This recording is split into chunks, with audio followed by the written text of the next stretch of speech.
Isang mapagpalang araw po sa inyong lahat. Celebrity Chika Time po muna tayo at may inihanda po kong chika para sa inyo.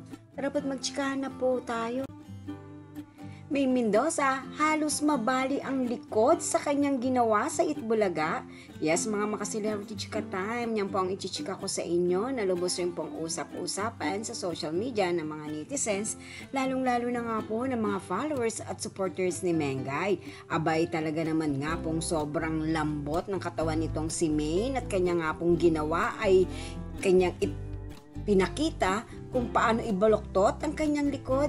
Bago po tayo dumako riyan, nais ko po munang batiin mga team bahay, team abroad at mga seniors natin dyan. Shout out po sa inyong lahat at happy Friday po. As always ay present na naman nga po ang ating phenomenal star sa longest running noontime show na Itbulaga, na alam naman po natin na kapag nariyan si Maine, abay kwelang-kwela at kung ano-ano nga po ang kanyang inaaura.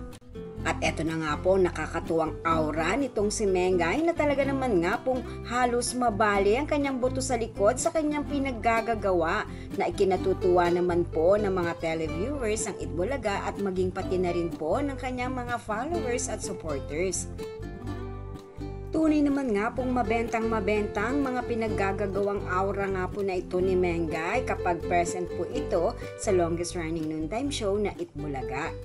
At eto pa nga po ang kanyang kakwelahang ginawa sa Itbulaga, abay nagbiulin po ito na talaga naman nga pong ipinakita ang kanyang kilikili. Narito po at panuorin po natin ang nakatutuwang aura po na ito ni Mengay.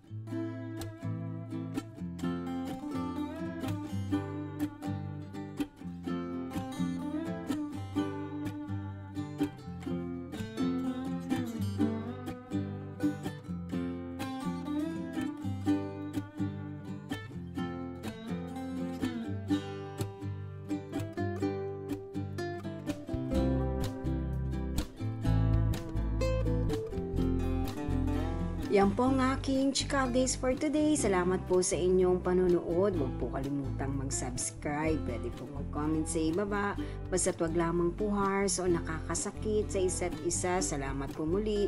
Spread love, not hate.